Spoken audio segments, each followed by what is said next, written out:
Hello and welcome to an everyday canines video. In this episode on weave training, we're looking at troubleshooting and we're going to talk about what happens if my dog keeps popping the last weave. Again, very common issue with dogs. Occasionally even the best dogs will do it. When we're in training, usually there's lots of reasons why the dog misses the end weave poles. It can be because there's another obstacle they've seen and they want to get onto. It can be, which is hands up I do a lot, shoddy reward placement. You throw in too soon and the dog pulls in to get to the reward instead of finishing.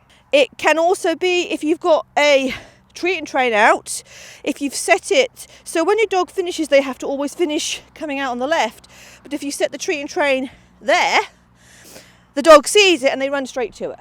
So all these factors involved. How do we sort that? So the important thing is we are rewarding the correct exit all the time. Again, we only need 4 weaves to work on this.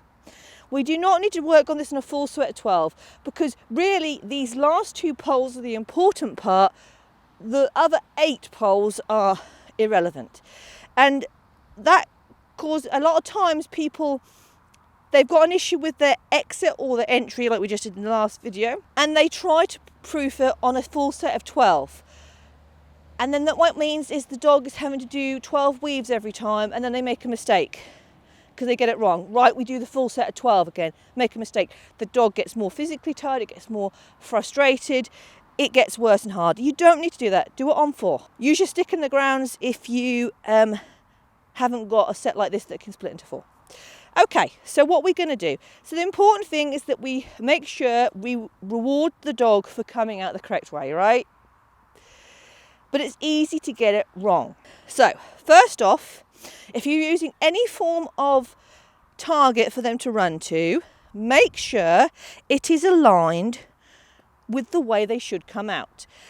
Ideally, it will be off slightly. So if you see, this is the end pole. If it's in line with that pole, you're going to tempt the dog to come around here. What you want is you want it to be here where my feet are facing. You want it to be this side, left, there. You can have it quite close. We could set the reward up where Swift is, so she can see it there. That's where I've got to finish. We're reinforcing that. And then, of course, as the dog gets more confident, you pull it back, you pull it back, you pull it back. So let's have a look at that. So we're going to set Swift up. Come here. Swift, could you come here, please? Sit. And I'm going to put the reward left side a little bit out. Pulse, pulse. Good girl. Now, if you've got a dog that'll miss the poles and grab the toy, what do you do?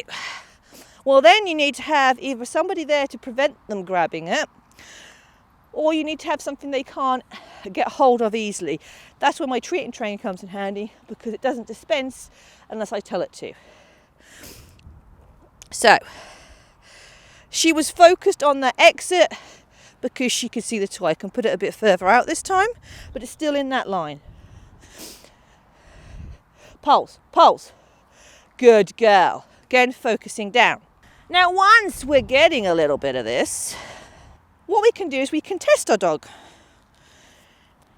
And this is how we're proofing the entry. We're going to move the reward. Going to move it. Come here, Swift. Sit. Go. Going to move it so it's in line with the last pole. I'm going to be handy in case I need to prevent her getting it. I shouldn't. Pulse. Get it. But now there's a temptation for her to pull out. Again, if you've got a dog that is going to pull out, you use something that you can control. It could be a toy on a long line, for instance. This time, I'm going to put it here. So she could come and get it there. I'm going to be handy, so if I need to, stop her. Pulse. Get it. Good girl. So you see, I'm proofing that exit. She knows she has to finish that exit before she gets that toy. That's what we're going to do. We keep doing that, and that's how you do it. Now, do this. Good girl. Before you then start adding in other things, other obstacles. So for instance, a tunnel is a good one where the dog misses the last pole and goes out. Tunnels are hugely rewarding for dogs, usually. Not all, but lots. So if you've got an issue where your dog is constantly doing that and then getting in the tunnel, they're rewarding the bad exit. So you need to make sure they can do this before you're adding things like tunnels on there and anything else. We could also take our wing and place a wing there. And we could ask our dog to finish on the wing before we reward. That's another way of also proofing with the toy, because if your dog is going to run in and get the toy, instead of having the toy on the floor, use the wing as your target. Dog has to come in, they have to wrap the wing.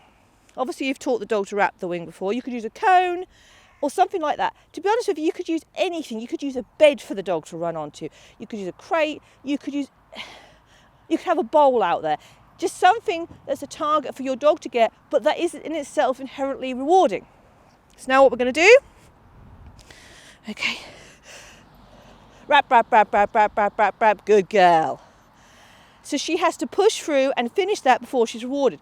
So it's another way of proofing that finish, because she's coming out. Now you could obviously put a jump at the end and you have a 5 metre gap to the jump. Again, jumps can be, some dogs just like that power to that jump. And if you do that a lot and there's a gap and they keep making the mistake, again, it's frustration. This is close, so I could even make it closer so she hasn't got to go far to finish, and it's less likely she's going to make a mistake. And also if she starts to pull out, I can spot it quicker, get her back. So that's how we're going to do for this one. Hopefully that helps you and gets you proofing the exits. It's the sort of thing you have to constantly proof all through your dog's lifetime. The important thing to remember, unless you're doing 9 weaves, which should not appear in competition these days, your dog always finishes on the left. I hope you've enjoyed this Everyday Canines video, and if you have, you might subscribe to the YouTube channel. You can also check us out on Facebook and Instagram, and I hope to see you all again very, very soon.